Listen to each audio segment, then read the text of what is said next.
Hello anybody who's watching this, welcome to my reaction to Explosive Barrels, full stop, by Ahoy. I've never seen any videos of this channel, I don't think I've ever heard about it. But I found it not too long ago and I thought, why not do reactions to it? And Explosive Barrels is an interesting topic. Because I was just streaming One Piece, The World Seeker, and it also had red barrels that explode. So, why is that a thing? I want to find out why that's a thing. If I do this, is it going to be spoilery? Dynamite Duke, just through history of explosive barrels? Okay. So, I want to know where it came from. I don't know why. And I want to know why our brains are just like, red barrel, explodes. And it's always right. It's like fine, 99% of red barrels explode. But anyway, if you want to help out the channel, check the links in the description below. And if you don't want to do that, just like, comment, subscribe. It also helps. And let's begin. Explosive barrels are everywhere. They're probably one of the biggest cliches of video games. True. So much so that even declaring them cliche is getting pretty old itself. But what's most surprising is that they carry on unabated. Contemporary FPS games are more likely than not to have some kind of explosive scenery. Yeah. Games are perhaps more coy with their use than they have been in the past. Barrels tend to be an occasional feature rather than being liberally sprinkled throughout every single level. But still, if you look, you'll find those were yellow. That's a not cliche barrel. Some games barrel. do mix things up a little, deviating from barrels in favor of something like propane tanks or even cars. True, yeah. Like Dynamite. Others inject a little variety by introducing types of barrel. Yes. The Borderlands series has elemental ones with different effects, for instance. And because Mass Effect has similar explosive containers that come in a variety of flavors. That is true. You can explode with signatures feature metagame elements to incorporate environmental kills. Profane. Bulletstorm is perhaps the most notable example, which rewards unique kills with extra points. Yeah, such a good Juarez game. Gunslinger is similar. Underrated. These expanded mechanics serve as justification for including explosive barrels, but some games embrace them wholeheartedly with no shame whatsoever. Like Just Cause, the Just Cause series has a certain degree of camp character, so even the gamiest video game ingredient fits right in. The Far Cry series is similar, particularly Far Cry 3 Blood Dragon. Its veneer of irony protects a celebration of video game tradition, and it's all the more glorious because of this. Never played it. Honestly, I think I'm missing out. Barrels are pretty great, despite overuse. Yes. And I think my favourite barrels fun to have to be those seen in Half-Life 2. Okay. Unlike most explosive barrels, shooting them just a couple of times won't immediately detonate them, but it will set them alight, with the flames gradually taking hold until an inevitable explosion. The visible anticipation makes for a great trap, and one that works both ways. They're a powerful tool, particularly when paired with the gravity gun, and you quickly learn to respect them. But when you did it with a gravity gun, it didn't light itself on fire, it just exploded. Should it? If you throw a barrel of, I don't know what's in it, oil, maybe gasoline. If you throw it, will it explode? It will just start to leak if it gets damaged. This Half-Life 2 was a tech demo, an attempt to innovate within the increasingly stale FPS genre. And while some of its physics-based puzzles can be tiresome, they definitely did barrels right. So, barrels are everywhere, they have been for some time, and they seem to centre on first-person shooters. Yeah, mostly. Since their early beginnings, they've been quite a natural pairing. From Half-Life to Quake, GoldenEye, Shadow Warrior. It makes sense to have them in the shooter kind of game. Not necessarily first-person shooter, but like a third-person also works as well. Because you aim in those games, and like that's the base of it is when you aim. Base of the gameplay. And the barrels is something that is not too big, but not too small in the same time. But you have to aim at it to explode it in some way, so it makes sense. But the aim is most of the gameplay to have a target, pretty much. Duke Nukem 3D, The barrels, or barrel-like objects, are present. Clearly, these games share a common influence. You might suspect Doom, and you'd be right. Really? Doom is festooned with explosive barrels, generously populating most levels and proving quite useful for taking out enemies standing nearby. Yeah. Doom 2 even has a level devoted to them, Barrels of Fun, although it's more of an exercise in not blowing yourself up.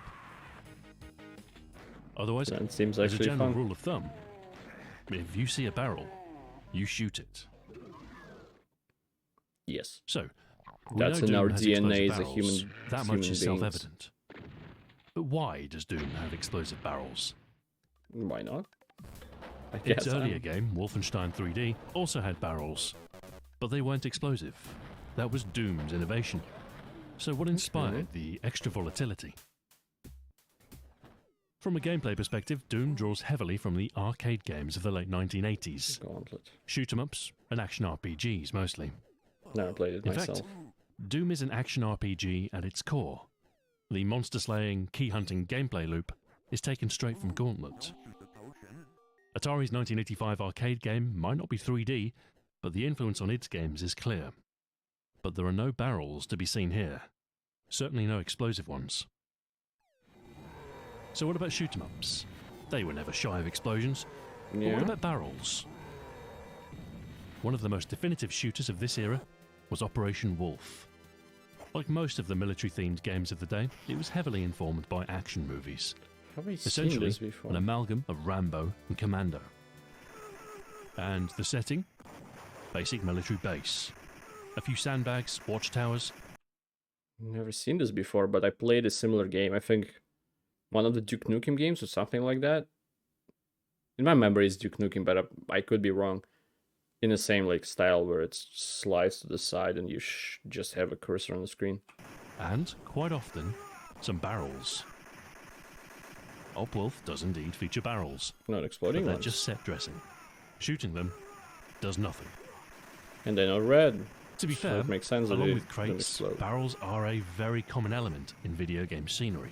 Yes. This is probably because they're universal. Like shipping containers or monoblock chairs, they're divorced from geography.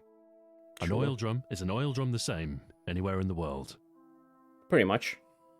So, as scenery, the common barrel is prevalent. Zybots, a pseudo 3D maze shooter, has them as obstacles on some levels. Most of the screen is not a game. Devastators and Dynamite Duke also seen them strewn that one. Military style. Dynamite Duke is the one I played. So cool. But of all of this era's military-themed shoot-em-ups, the one most focused on destruction has to be Cabal. Walls, buildings, tanks, everything is destructible in Cabal. There's the usual parade of military sprites, and, if you look carefully, in some later levels you will spot some barrels. And as with everything else, if you shoot them, they explode. Well, I don't think they do any damage, so they're not quite the same as the explosive barrels we're familiar with. Well, half a helicopter we're definitely getting closer.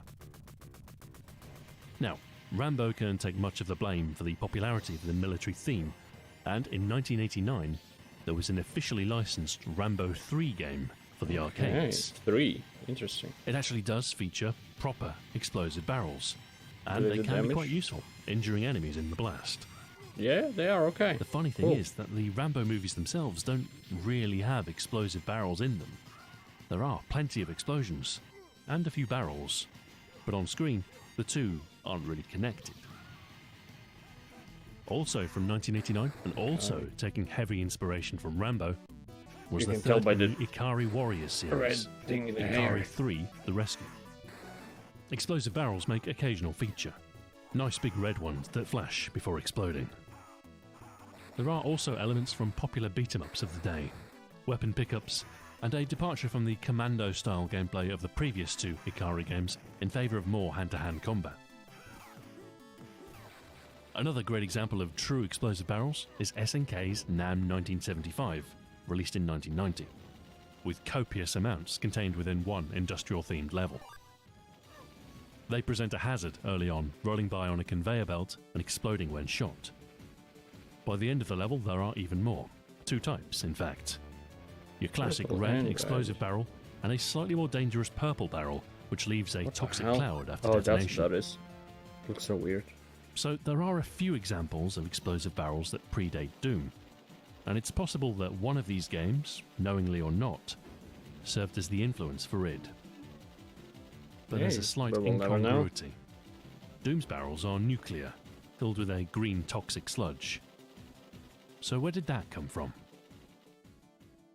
Well, after the 3 Mile Island accident in 1979 and Chernobyl in 1986, anti-nuclear sentiments were quite mainstream, and the question of what to do with nuclear waste was a hot topic, with the 55-gallon drum a standard unit of this toxic problem. Fallout immediately.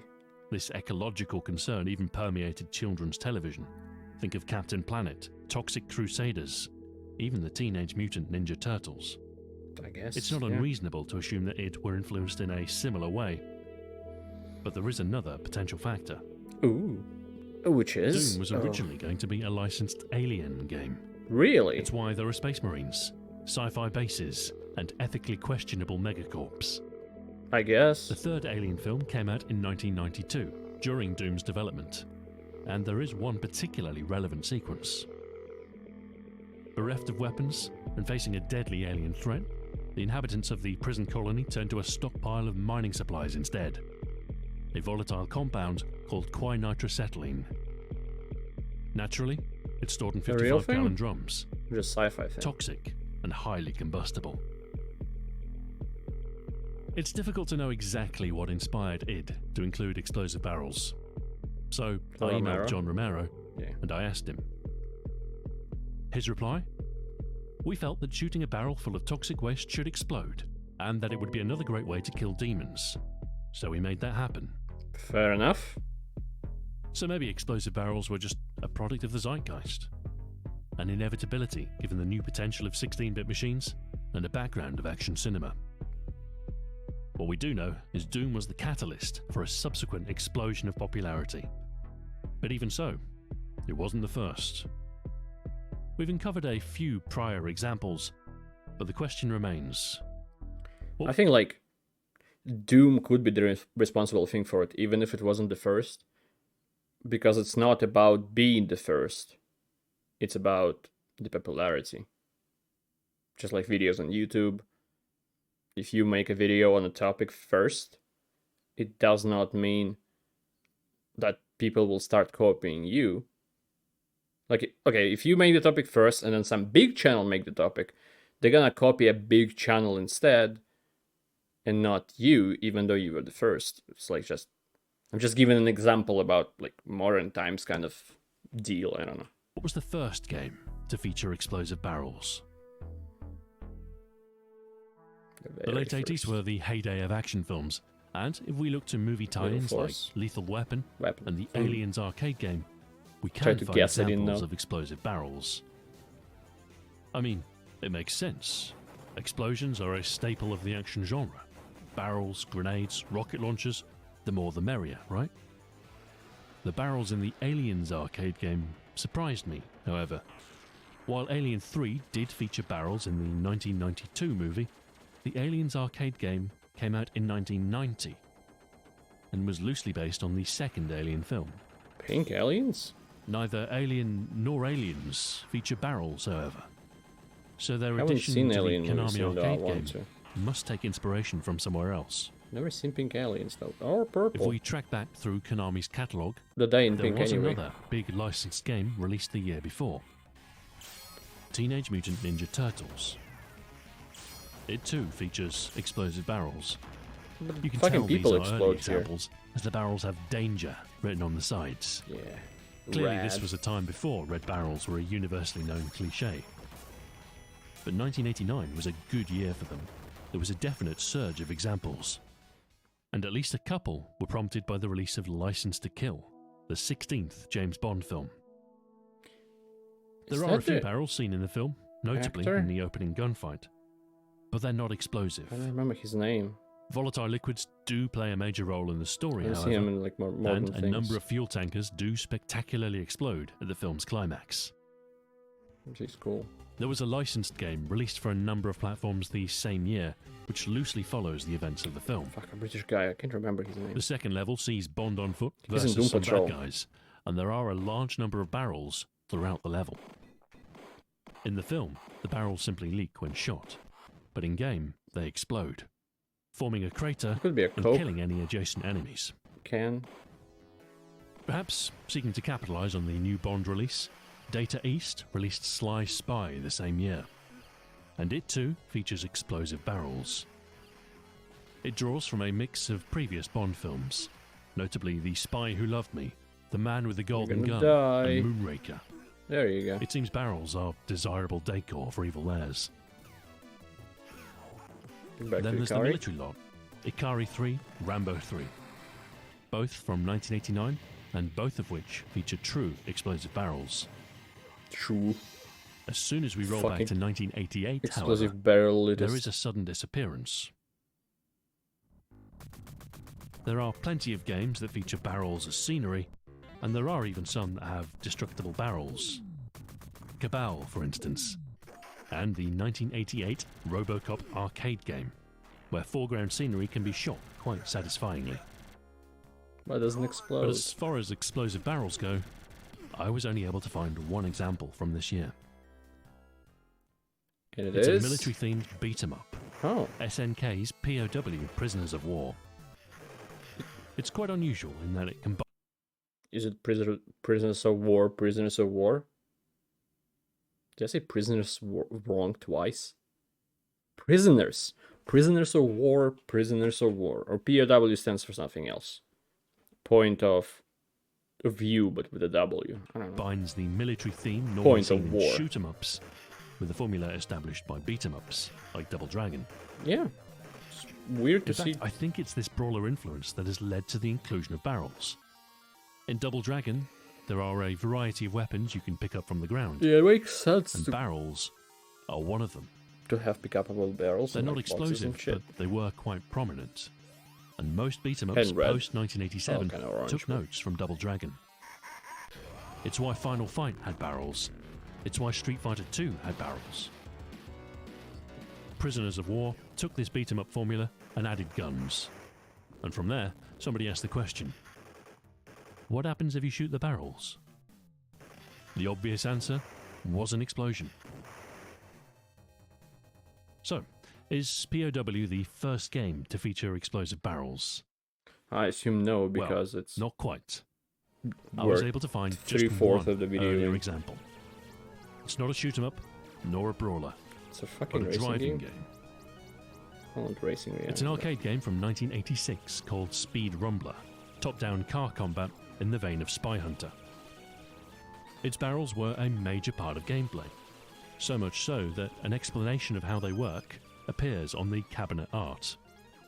Blue barrels turn into red barrels when hit, and red barrels explode. Avoid them if you can, and lure enemies into them where Perfect possible. explanation. What else do you need? It's a little different to your typical red barrel, but the elements are there. And this might be the very first example. So, why does Speed Rumbler have barrels that explode? Why not? When it comes to dystopian car combat, there really is only one clear influence, and that is Mad Max. Why is there Like any good action film, was it my is cursor on full the of screen the entire explosions, time? and the common oil drum is a symbol of its core theme. Yeah. Mad Max is rooted in the oil crises of the 1970s, which dominated headlines both in 1973 and 79. And what were the units of oil in the news? Barrels. So, Speed Rumbler is an interesting fusion of arcade genres, with a healthy dollop of Mad Max on top. I also think there's a little bit of Donkey Kong in there. You've got to understand, Donkey Kong was Mad a Max massive 2-ish. hit in the arcades, Where you have to shoot a and big a lot car. of early games emulated Nintendo's success. And if we're talking about barrels in video games, Donkey Kong becomes impossible to ignore. True. If ever there were iconic barrels, these are they. Just grab There some were fucking countless stuff. clones for 8-bit home systems, Holy and it Kong. influenced many more platformers that followed. Atari. As a general rule of thumb, if you see a barrel featured in any video game pre-1986, It's probably because of Donkey Kong. So, why did Donkey Kong have barrels anyway? I guess so. How did the humble barrel break through into video game convention? Hammered, no? One of the key influences was classic American film. 1933's King Kong is the obvious one. Popeye is another. And I also think there's a bit of Buster Keaton in there.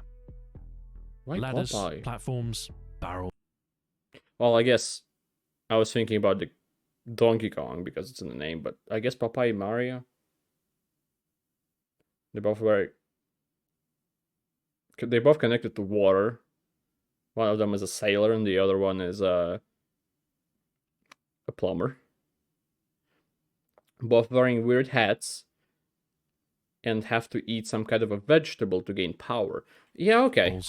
Are all mainstays of physical comedy, and the latter feature prominently in What, No Beer from 1933. What?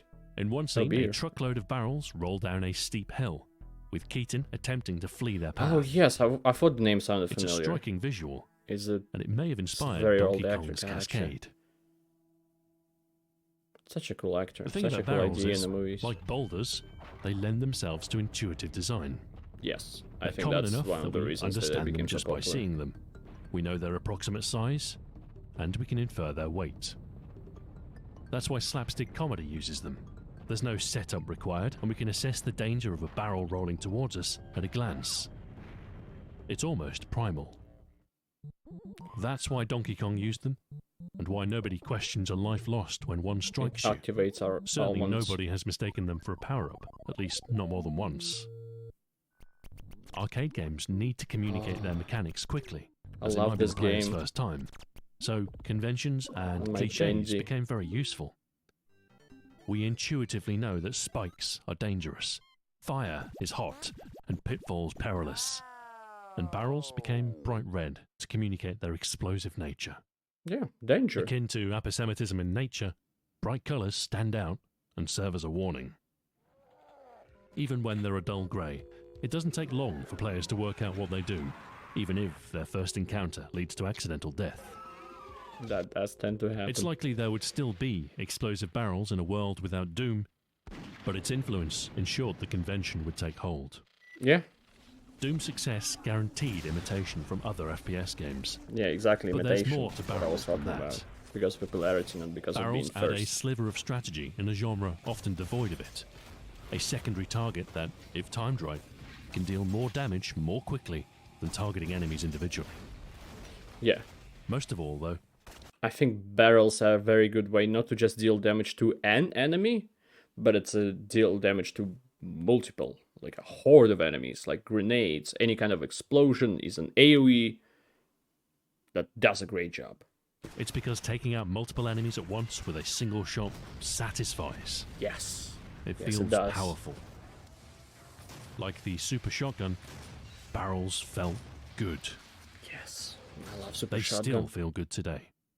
Yes, they do. Again, I streamed One Piece today, and I seen barrels, was surprised. An increasingly useful part of but I definitely exploded those to kill enemies. They have been installed as a near universal convention. Metal Slug. And a fundamental phrase in the language of Metal games. Slug looks good. Yes, explosive barrels are ever used. No. Yes. No such thing. Everywhere. Yes. But they're not overused. But even today, perfect amount. You can't beat a classic. Exactly. Thank you very much for watching, and until next time, farewell. MMXX 2020. Is it 2020? It is 2020. Huh. I didn't know how old the video was. I didn't check. I just saw the title and thought that's an interesting dive into a weird thing. And I'm assuming that's what that what people do on this channel. If it's more than one person, I have no idea. But I guess I did say written and directed by Stuart Brown. Written and produced, I mean. So it possibly is just one person. And if it is, then he did a great job, found like some kind of a niche to do weird kind of... Could be called reviews? Maybe not. But with weird kind of videos with a very deep dive. Probably requires a fuck ton of research. But just look at this separation to every part of the video. It's fucking insane. And most importantly, he's doing a great job. And if you think I did great enough job reacting to this and you want me more videos from me reacting to Ahoy, just tell me in the comments below. Or I will see it by your views and likes and all that stuff. Nevertheless, thank you anybody who watched this. I don't know if I used nevertheless correctly. I think I used it for the first time in my life. I don't know why I said it. But anyway, thank anybody who watched this. I appreciate it a lot. I hope to see you next time. Goodbye. Have a great life, because one of us has to.